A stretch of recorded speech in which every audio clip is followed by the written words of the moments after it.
মুখে দাড়ি নেই, কিন্তু নবীর সম্মানের প্রতি ভালোবাসা ছিল আকাশ ছোঁয়া। যে ভালোবাসার কারণে ১৯ বছর বয়সে তাকে উঠতে হয়েছিল ফাঁসির মঞ্চে। বলছিলাম ১৯২৩ সালের সেই কাঠমিস্ত্রি ইলমুদ্দিনের কথা। গাজী শহীদ ইলমুদ্দিন অবিভক্ত ভারতের লাহোরে ১৯০৮ সালের ৪ ডিসেম্বর জন্মগ্রহণ করেন।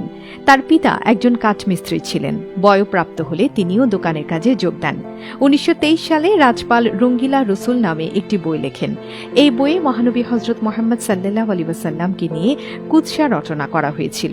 বইটির লেখক ছিলেন প্রসাদ প্রতাপ। তখন ভারতীয় মুসলমানরা বইটির নিষিদ্ধের দাবি জানায়।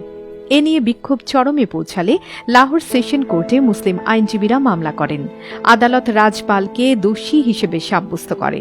তাকে দাঙ্গা বাঁধানোর প্রচেষ্টায় দোষী সাব্যস্ত করে সাজা দেয় সেশন কোর্ট। পরে রাজপাল হাইকোর্টে আপিল করেন। আপিল আদালতে এর শুনানি করেন জর্জ দিলীপ সিং।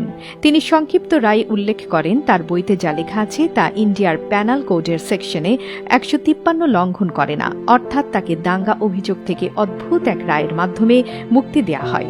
নবীকে ব্যঙ্গ করাকে ইংরেজরা মত প্রকাশের স্বাধীনতা হিসেবে উল্লেখ করে। এটি পক্ষপাতপূর্ণ রায় হিসেবে ব্যাপক সমালোচিত হয়। এ ঘটনা লাহোর থেকে ঢাকা সব মুসলিমদের কাছে ঘৃণ্য বলে পরিগণিত হয়। এ ঘটনা নিয়ে বিক্ষোভ মিছিল সম্মেলন চলতেই থাকে, কিন্তু ব্রিটিশ সরকার মুসলিমদের দাবির প্রতি গুরুত্ব আরোপ করেনি। ইলমুদ্দিনের আব্দুর রশিদ নামের একজন বন্ধু ছিলেন, তাকে তিনি সিধা বলে ডাকতেন। একদিন তারা দুই বন্ধু মসজিদের পাশ দিয়ে যাচ্ছিলেন। ওই সময় মসজিদের কাছে অনেক লোকের ভিড় দেখতে পান। সেখানে গিয়ে দেখেন অনেক লোকেরা তখন রাজপালের বিরুদ্ধে স্লোগান দিচ্ছিল। এ সময় গাজী ইলমুদ্দিন সিদ্ধান্ত নেন যে তিনি রাজপালকে তার দোকানে গিয়ে ছুরি দিয়ে হত্যা করবেন। ইলমুদ্দিন তার বন্ধুর কাছে নিজের ইচ্ছার কথা জানান। একটি সূত্র মতে তারা দুজনেই বই প্রকাশক রাজপালকে হত্যার সিদ্ধান্ত নেন। সময়টা ছিল ৬ সেপ্টেম্বর ১৯১৯ সাল। গাজী ইলমুদ্দিন বই প্রকাশক রাজপালকে হত্যার উদ্দেশ্যে বাজার থেকে ১ রুপি দিয়ে একটি ছুরি কিনে নিয়ে আসেন। ছুরিটি সাথে নিয়ে তিনি রাজপালের দোকানের দিকে এগিয়ে যান। এ সময় রাজপাল তার দোকানে উপস্থিত ছিলেন না। তার কিছুক্ষণ পর তিনি আসলে ইলমুদ্দিন তাকে জিজ্ঞাসা করেন, আপনি কি রাজপাল? উত্তর দেওয়ার সাথে সাথেই রাজপালের বুকে ছুরি ঢুকিয়ে দেন ইলমুদ্দিন। হত্যার পর ইলমুদ্দিন পালানোর কোনো চেষ্টাই করেনি। এরপর পুলিশ ইলমুদ্দিনকে গ্রেপ্তার করে। অক্টোবরের ৪ তারিখ তাকে পাঞ্জাবের মিয়ানওয়ালি কারাগারে প্রেরণ করা হয়। তখন ভারতের আইনজীবী ফারুক হোসেন তার পক্ষে কথা বলেন, কিন্তু বিপক্ষ দলের ২ জন সাক্ষী ইলমুদ্দিনের বিপক্ষে সাক্ষী দেয়। পরবর্তীতে ইলমুদ্দিনকে হত্যাকারী হিসেবে সাব্যস্ত করা হয় এবং ভারতীয় দণ্ডবিধি অনুসারে মৃত্যুদণ্ডে দণ্ডিত করা হয়। ইলমুদ্দিন বই প্রকাশের ৬ বছর পর রাজপালকে হত্যা করে।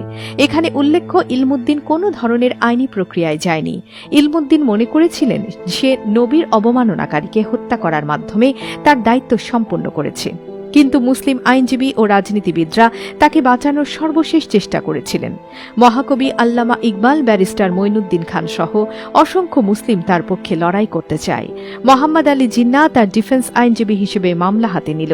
জিন্না আগে কোনো মামলা হারেনি, কিন্তু তিনি জানতেন এটা তার মামলার প্রথম হার, আর এই জন্যই এই মামলা জিন্নাস অনলি লাস্ট কেস নামে পরিচিত। ইলমুদ্দিনকে সেশন কোর্ট ফাঁসির আদেশ দিলে উচ্চ আদালতে তা নাকচ হয়ে যায়। জিন্না পুরো ঘটনার জন্য উত্ত্যক্তকারীদের দায়ী করে যুক্তি উপস্থাপন করেছিলেন, কিন্তু জিন্নার কোনো যুক্তি ব্রিটিশ আদালত গ্রহণ করেননি। তখন জিন্না আবার যুক্তি দিয়ে বলেন, একজন ১৮ থেকে ১৯ বছরের তরুণ যিনি তার বিশ্বাসের প্রতি ভালোবাসার কারণে এমনটা করছেন, তাই তাকে মৃত্যুদণ্ড না দিয়ে যাবজ্জীবন দেয়া যেতে পারে। কিন্তু এই আবেদনও আদালত গ্রহণ করেনি। এরপরই কর্মকর্তারা ইলমুদ্দিনকে ফাঁসির মঞ্চে নিয়ে যায়। তবে তখনও রাষ্ট্রের সকল অ্যাডভোকেটগণ ছিলেন ইলমুদ্দিনের পক্ষে।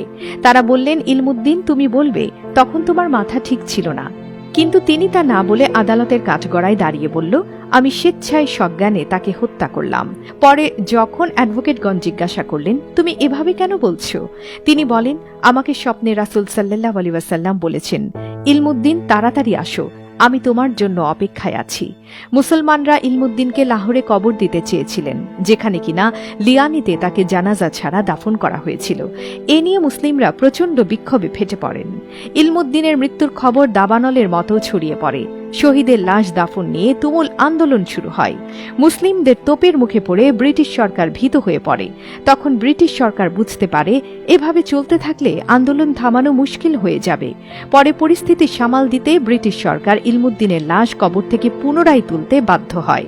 1929 সালের 14 নভেম্বর 14 দিন পর ইলমুদ্দিনের লাশ কবর থেকে তোলা হয়। 2 দিন পর ট্রেনে করে লাশ লাহোরে পৌঁছায়। কিন্তু অবাক করার বিষয় হল 2 দিনে ইলমুদ্দিনের লাশ থেকে কোনো দুর্গন্ধ, কাপড়ে পচন বা লাশের কোনো পরিবর্তন দেখা যায়নি।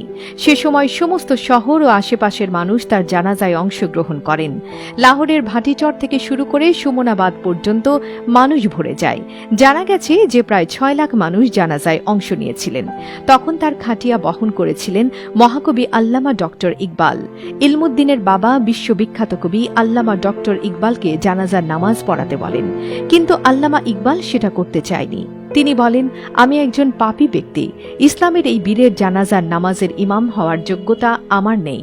তখন ওয়াজিদ খান, মসজিদের ইমাম আল্লামা জাফর আলী খান ও মোহাম্মদ শামসুদ্দিন জানাজার নামাজে নেতৃত্ব করেন। লাহোরে ভাওয়ালপুর রোডের কাছে মিয়ানসার কবরস্থানে ইলমুদ্দিনের লাশ সম্মানের সাথে দাফন করা হয়। পাকিস্তান জুড়ে বহু স্থাপনা, অসংখ্য রাস্তা, পার্ক, হাসপাতাল গড়ে ওঠে ইলমুদ্দিনের নামে। তার প্রতি সম্মান প্রদর্শনের জন্য মিয়ানওয়ালি কারাগারে গাজী ইলমুদ্দিন শহীদ মসজিদ নামে একটি মসজিদ তৈরি করা হয় এবং তার মাজার জিয়ারত লাহোর জুড়ে এখন অন্যতম আকর্ষণ।